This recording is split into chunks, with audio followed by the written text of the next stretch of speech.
Ako si Mark Don Victor Benitez Alcala, Nanahalal sa katungkulan bilang punong lungsod ng Lucena, ay taimtim na nanunumpa.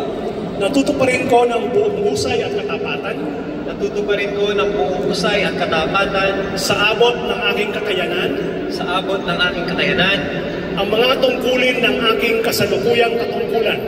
mga tungkulin ng aking kasalukuyang katungkulan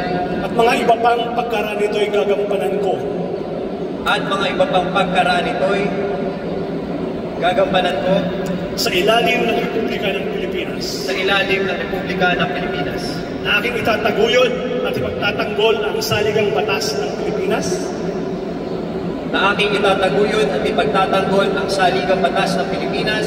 na tunay na mananalig at tatalima ako rito.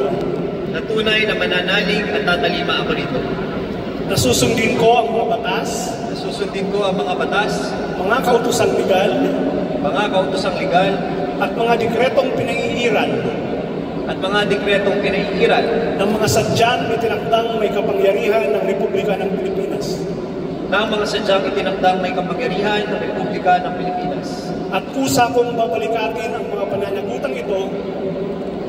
kong babalikatin ang mga pananagutang ito nang walang anumang pasubali o hangaring umiwas.